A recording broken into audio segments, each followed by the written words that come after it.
What's going on, everyone? Welcome back for another video on Legend of Mushroom. Today I got some news for you about the next big series of event we are gonna have this Monday on the 28th of January. So let's start with the first event. You have some daily quests to complete to get some candies. With the candies you can put them in a honey pot and then you will get some rewards. Unfortunately for now I don't have the detail of the rewards we are gonna get through that event. Then we have the spring firecrackers, in which we need to throw our firecrackers. It's a kind of dice, in fact, because you are going to have a number between 1 and 6, and depending on that number you are going to progress through that way here, getting some rewards, and at the end you get a costume. So this is the costume and it's giving 1% global defense. Then you will have that minigame in which you are going to have some lanterns and you need to shoot at the lanterns to complete the stages. Requirements: one shot fired only to get the 3 stars, and you have 7 days, I suppose, and you get some extra rewards. You get the lights here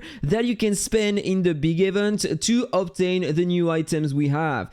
So we have a new artifact here and a new mount apparently, so let's check the detail. First of all, I would like to say that I don't know how to position myself on the artifact and the mount. I don't know if it is going to be efficient because we already have a lot of artifacts in the game and a lot of mounts and stuff like that, and they are pretty efficient already, so I don't know if it is mandatory to obtain this one. At least you will get 10% more global attack, and you have another skin apparently to give 5% extra global attack as well. So let's talk about the skill given by the artifact. Deals 1500% AoE skill damage, 600% current basic attack AoE damage, combo AoE damage, and counter AoE damage every 10 seconds after the start of the fight. I think that it can proc directly at the start, right? If current HP is lower than the target, then you deal extra damage equal to 4% of the current HP, and you reduce the target's max HP by 4%, and you can stack that up to 10 times. If your current attack is lower than the target's, then you reduce the target's active skill duration by 4%, stacking up to 10 times. And this is why I don't know how to position about that artifact, because imagine if you are in PvP, this is an artifact, right? So if you're using the cheat amount with the Plume Monarch, you are attacking someone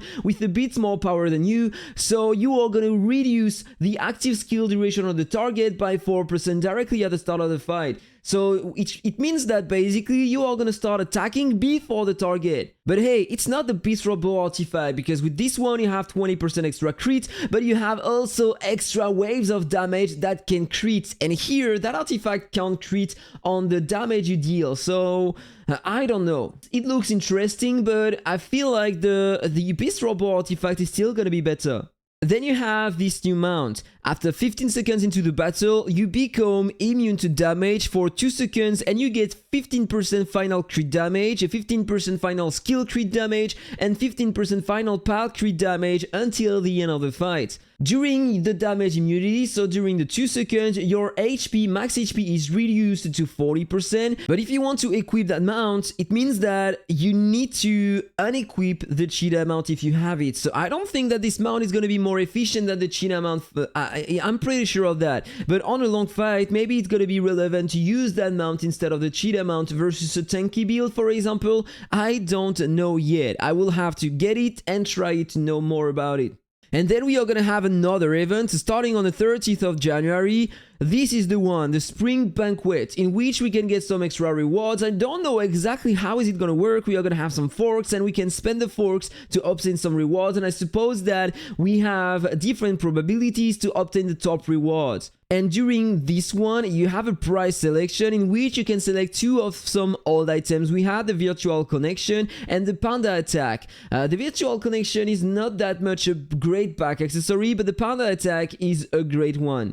Not only for PvP because you get immune to damage, but also for the parking wars because it's giving some scrolls and stuff like that, so it's a very good mount for the parking wars. And we get also a new back accessory, the Miracle Mirage. So let's talk about it. Reduces all enemies combo, counter, skill crit and pal crit rate by 15% after the start of the fight. The effects are gonna be halved after 20 seconds. But today, you know what? You have the Alien Dimension. If you already have that back accessory, you are gonna reduce the final damage you are gonna take by 30%. So in my opinion, this is gonna be way more efficient than reducing only by 15% the crit rate of the target. And you have also the most recent one, reducing by 8% the final damage damage when you take some damage exceeding 1% of your max HP, or 16% when it's 2, or 30% when it's 5. And 30% is still better in my opinion than reducing only by 15% the crit rate of the target. But if you are facing a mage, who knows, maybe it can help so the target won't have the same amount of crit on the skills. So in that case, maybe it's gonna be relevant to use it. Okay, so finally, let's talk about the Battle Pass. This is the one because inside we have a new pal.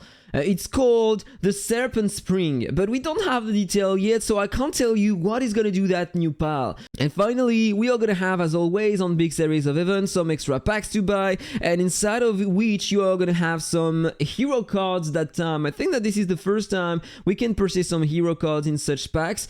But I wouldn't recommend to go for these. Go only for the scrolls. In my opinion, this is the best thing to do. You are gonna have a lot of extra stats for your character. And finally, the final ranking in which you're gonna have that new avatar frame, and that's all. Okay guys, I think I covered everything in detail. I hope that you enjoyed the video. If it's the case, don't forget to hit the like button. In the next one, I think I'm gonna go in PvP and show you the difference between two avians. They are exactly the same, in fact. You have the Sunshine Bringer here, but with multiple shots, and this one with a debuff immunity instead of multiple shots, because someone wanted to know the efficiency of multiple shots, and you will see that it's giving you a huge amount of extra damage in PvP versus tanky players. So if you want to beat tanky players, multiple shots is the best thing to take, and you will understand that in the next video. So stay tuned guys, have a really nice day and see you on the next one. Bye bye.